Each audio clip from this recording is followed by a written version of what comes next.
शिव महापुराण की कथा कहती है, यदि राहु है, केतु है, शनि है, मंगल है, बुध है, शुक्र है, शनि है, आपको कोई भी ग्रह परेशान कर रहा है, आपके जीवन में कोई ग्रह अगर अनिष्टकारी है, आपके जीवन में अगर कोई ग्रह अनिष्टता प्रदान कर रहा है, तो निवेदन है शंकर के मंदिर में जो कलश लेकर आप जाएं, जल लेकर जाएं, उस कलश में मात्र अक्षत के 2 दाने डालकर ले जाएं, मात्र 2 अक्षत के दाने। जैसे सूर्य नारायण को प्रसन्न करने के लिए अपन कुंकू डाल लेते हैं, हल्दी डाल लेते हैं जल में, या चने की दाल डाल लेते हैं जल के अंदर। सूर्य नारायण को प्रसन्न करने के लिए हमने चने की दाल डाली, कुंकू डाला, हल्दी डाली, और कभी कभी सूर्य नारायण भगवान से बहुत जरूरी काम है और वो कार्य हो ही नहीं रहा है, या तन पर कोई रोग हो गया है, तो उसको मिटाने के लिए कई बार हमने भगवान सूर्य को अर्घ देते समय सफेद फूल भी डाला है, कभी लाल फूल भी डाला है। उसी तरह भगवान शंकर से निवेदन करने के लिए, हमारी ग्रह दशा सुधारने के लिए जल के पात्र में 2 अक्षत के दाने, अक्षत भी पूर्ण अक्षत, पूर्ण अक्षत, खंडित नहीं, पूर्ण अक्षत भगवान शंकर को समर्पित कर।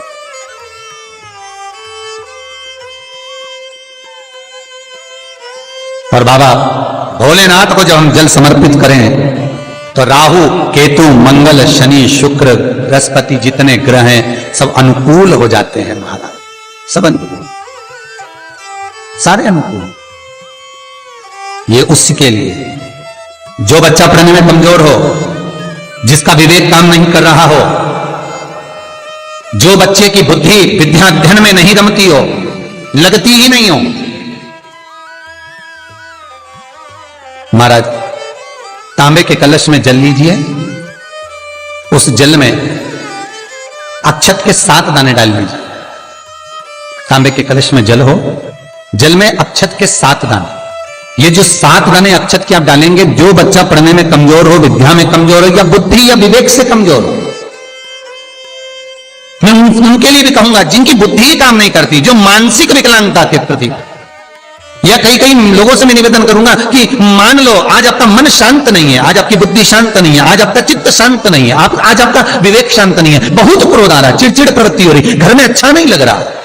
परिवार में बात कर रहे हो और मन शांत नहीं है, मैं उनके लिए भी कहूंगा कि जो भगवान के मंदिर जाते हो और मंदिर में जाकर उनको चित्त ना लगता हो, भगवान के मंदिर में पहुंचकर उनको मूर्ति का दर्शन कर ठीक ना लगता हो,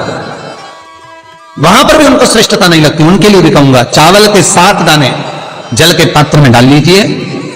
और मात्र 5 पुष्प सफेद जल के पात्र में डाल लीजिए। दुर्वा के 3 बट, एक लंबी सी, यहां तो अभी दुर्वा नहीं है, पर एक लंबी सी जो दुर्वा होती है, दुर्वा में 3 गांठ पड़े, लंबी डंडी होगी तो 3 गांठ अपने आप आ जाएगी, 3 बट वाली दुर्वा उस जल के अंदर डाल लीजिए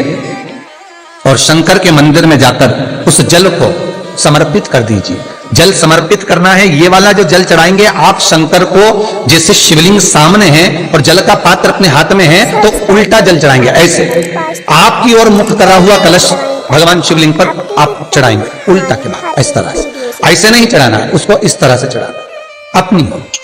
मात्र 15 से 20 मिनट में जिसकी चित्त वृत्ति रमती नहीं हो, शांत नहीं हो रही हो, बुद्धि चित्त ना लग रहा हो, 15 से 20 मिनट में अंतर आ जाएगा, आपका हृदय चित्त प्रसन्न होगा। और बच्चों से निवेदन है, विद्या में कमजोर है, जिनकी विवेकता विकलांगता की हो और बुद्धि काम ना कर रही हो, वो जल चढ़ाने के बाद कटोरी में वो जल के झेल कर उस जल का पान करना प्रारंभ कर दीजिए महाराज। 5 दिन 7 दिन पियो, आपको खुद आराम लगना प्रारंभ होगा। भगवान शंकर पर रक्त चंदन चढ़ता है, भगवान शंकर पर पीला चंदन चढ़ता है,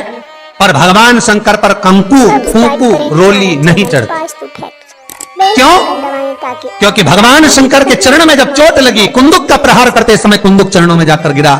माता ने वर मांगा भोलेनाथ से, बाबा आपके तन पर जो आज ये रक्त देखा है कभी ना देखूं। शंकर भगवान ने वर दिया, आज के बाद मुझे रक्त ना चढ़े। इसलिए कुंकू, रोली, शंकर भगवान का शिवलिंग जहां रखा रहता है, जो गोल भाग होता है, माता पार्वती जी का हस्तकमल चरण होते हैं, इस भाग पर आप कितनी भी रोली चढ़ाओ चल जाएगा, पर शिवलिंग पर कंकु, रोली, कुंकू नहीं चढ़ाना। आसपास चढ़ाइए, चंदन चढ़ाओ, अबीर चढ़ाओ, गुलाल चढ़ाओ, जो चढ़ाना है शिव को समर्पित करो। भगवान शिव कुंद के ईश्वर हो गए। शास्त्र कहता है जिसको रोग सताए तो एक कलश जल में थोड़ा सा शहद उंगली में शहद लेकर ओम लिखकर कुंदकेश्वर भगवान का नाम लेकर किसी भी शंकर के मंदिर में जल समर्पित कर दे। थोड़ा सा जल किसी बेलपत्र के नीचे चढ़ा दे, उस जल को नैनों से लगाकर घर लेकर आए, थोड़ा सा घर में लाकर घर के दरवाजे पर उसको जल से बिंदी लगा दे या त्रिपुंड बना दे, उस घर से रोग बीमारी दूर हो जाती है। साहब कुंदकेश्वर का नाम लेकर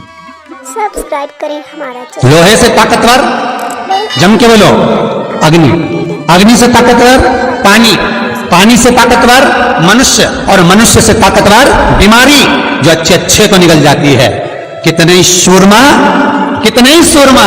इस भूमि पर पैदा हो गए और मर मर के चले गए। कितने ही, मनुष्य से ज्यादा ताकतवर है बीमारी, और बीमारी से ज्यादा ताकतवर है मेरा महामृत्युंजय, मेरा देव आदिदेव महादेव, जो मृत्यु जय कहलाता है, जो मौत पर भी विजय प्राप्त कर लेता है और बीमारी को भी जीत लेता है। बीमारी